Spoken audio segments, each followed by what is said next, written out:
Hello friend, এসে গেছি ইতিহাস বিদ্যার্থী টিউটোরিয়াল চ্যানেলে। আজ আমি একাদশ শ্রেণীর ইতিহাসের তৃতীয় অধ্যায় নিয়ে বলবো।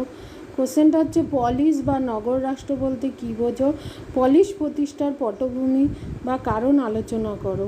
তোমরা চ্যানেলটা অবশ্যই সাবস্ক্রাইব করো এবং তোমরা যে নোটটা দেখতে পাচ্ছ চাইলে সেটা স্ক্রিনশট মেরে নিতে পারো। তাহলে পলিশ বা নগর রাষ্ট্র বলতে কী বোঝো?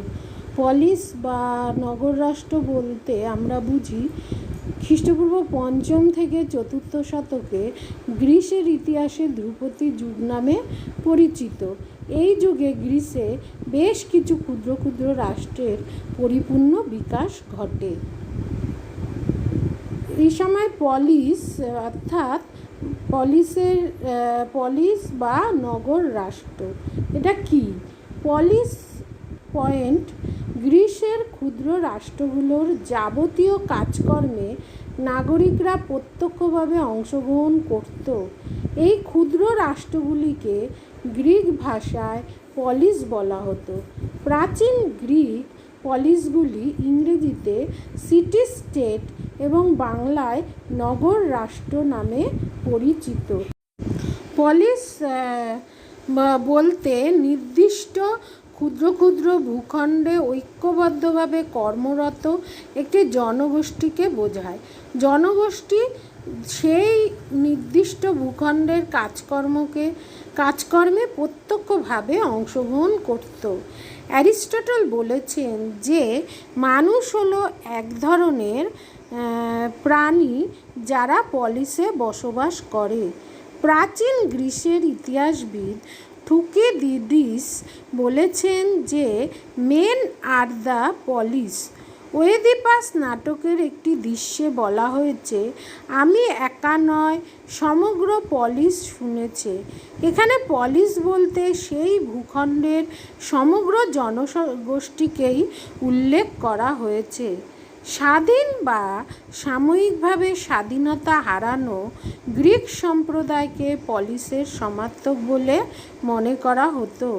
আবার আর্কাডের মতো গ্রিক সম্প্রদায়ের কোনো রাজনৈতিক প্রতিষ্ঠান না থাকায় তারা পলিশ বলে গণ্য হতো না। তাছাড়া কোনো অগ্রিক রাষ্ট্র সম্পর্কে পলিশ শব্দটি ব্যবহার করা হতো না। এখানে পলিশের কথা বলতে গেলে তার একটু উদ্ভবও দিয়ে দিতে হবে। তাহলে পরের পয়েন্ট, উদ্ভব। গ্রিসের ডোরিয়ান বিজয়ের, এটা ব্র্যাকেটে লিখতে হবে, আনুমানিক 1000 খ্রিস্টপূর্বাব্দ। ডোরিয়ান বিজয়ের পূর্বে বা প্রাচীন মাইসেনীয় যুগে 1000 থেকে 600 খ্রিস্টপূর্বাব্দ কয়েকটি বৃহৎ বা শক্তিশালী রাজার অস্তিত্বের কথা বলা যায়। এই সময় গ্রিসের ক্রিট দ্বীপে ইভোমিনিয়ানসে এবং মাইসিরি নামক রাষ্ট্রে আগামেমনন নামে শক্তিশালী রাজা ছিলেন। সুতরাং বলা যায় ডোরিয়ান বিজয়ের পরবর্তীকালে গ্রিসে বিভিন্ন নগরকে কেন্দ্র করে ক্ষুদ্র ক্ষুদ্র নগর রাষ্ট্র বা সিটি স্টেট গড়ে উঠতে শুরু করে। ধ্রুপদী যুগে খ্রিস্টপূর্ব 5ম থেকে 4র্থ শতকে গ্রিসে এই ক্ষুদ্র নগর রাষ্ট্র বা সিটি স্টেটগুলির পরিপূর্ণ বিকাশ ঘটেছিল। প্রাচীন যুগে ভারতেও ক্ষুদ্র ক্ষুদ্র জনপদ বা চিফডমস গড়ে উঠেছিল। পরবর্তীকালে এইসব ক্ষুদ্র ক্ষুদ্র রাষ্ট্র নানা বিবর্তনের মধ্যে দিয়ে বিশালাকার ধারণ করতে থাকে। তাহলে পলিশকে এইটুকু বলতে হবে। এবার পলিশ গঠনের ক্ষেত্রে কোন কোন কারণ কাজ করেছিল, অর্থাৎ পলিশ প্রতিষ্ঠার পটভূমি বা কারণ। হয় পটভূমি দিতে পারে, না হয় কারণ দিতে পারে, একই উত্তর হবে। পয়েন্ট, পটভূমি বা কারণ। প্রাচীন গ্রিক পলিশ বা নগর রাষ্ট্রগুলো প্রতিষ্ঠার পটভূমি তৈরির ক্ষেত্রে বিভিন্ন উপাদান কার্যকরী ভূমিকা গ্রহণ করেছিল। সেগুলি হলো: 1. পলিস। ডোরিয়ান বিজয়ের পরবর্তীকালে গ্রিকরা বৈদেশিক আক্রমণ প্রতিহত করার তাগিদ অনুভব করেছিল। এই উদ্দেশ্যে গ্রিসে বিভিন্ন পাহাড়ের শিখরে অক্টোপলিস নামে শক্তিশালী কেন্দ্র প্রতিষ্ঠিত হতে থাকে। এইসব স্থান ক্রমে শাসকের বাসস্থান, জনগণের মিলন কেন্দ্র ও ধর্মস্থান হিসাবে গুরুত্বপূর্ণ হয়ে ওঠে এবং নগরে পরিণত হয়। এই নগরগুলিকে কেন্দ্র করেই পরবর্তীকালে পলিস গঠনের প্রক্রিয়া শুরু হয়। পরের পয়েন্ট, বাজার। পণ্য ক্রয় বিক্রয় অর্থাৎ জিনিসপত্র কেনাবেচা এবং অর্থনৈতিক লেনদেনের প্রয়োজনে গ্রিসের বিভিন্ন স্থানে প্রতিষ্ঠিত অক্টোপলিসের কাছেই স্থানীয় বাজার গড়ে উঠতে থাকে। বাজারগুলি ক্রমে মানুষের মেলামেশা ও মনের ভাব বিনিময়ের অন্যতম কেন্দ্রে পরিণত হয়। তাছাড়া প্রাচীন গ্রিকদের সামাজিক মনোভাবের একটি অন্যতম বৈশিষ্ট্য ছিল যে তারা তাদের বাসস্থান থেকে হেঁটে কর্মস্থলে যেতে এবং স্থানীয় বাজার বা খোলা স্থানে গল্পগুজব করে অবসর সময় কাটাতে পছন্দ করত। মানুষের মেলামেশার কেন্দ্র হিসাবে এই বাজারগুলি ক্রমে বাজার নগরে পরিণত হয় এবং গ্রিকদের জীবনের প্রধান কেন্দ্র হয়ে ওঠে। পরের পয়েন্ট, বিচ্ছিন্ন ভৌগোলিক অবস্থান।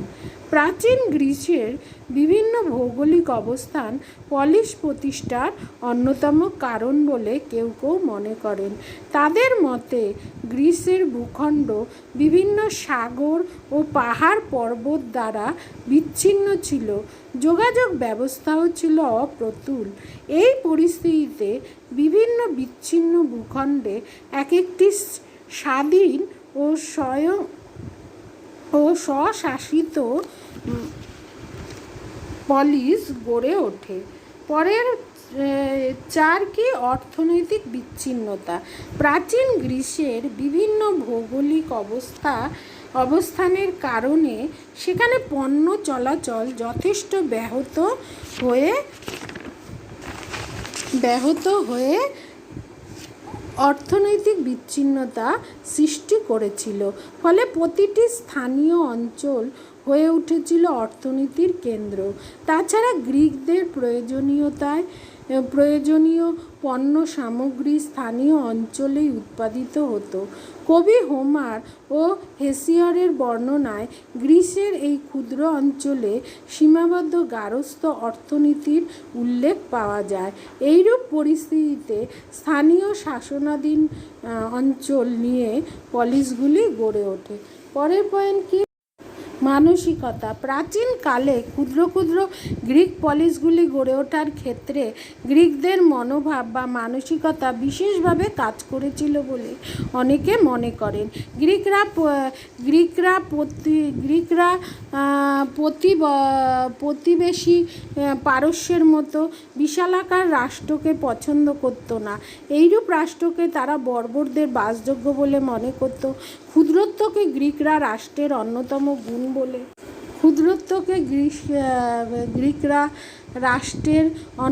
গুণ বলে মনে করত। প্রাচীন গ্রিক দার্শনিকরাও এইরূপ ক্ষুদ্র রাষ্ট্রের সপক্ষে তাদের সমর্থন জানিয়েছেন। সুতরাং ক্ষুদ্র রাষ্ট্র নিয়েই এই পলিসগুলো গড়ে উঠেছিল। এই সমস্ত কারণে পলিসগুলো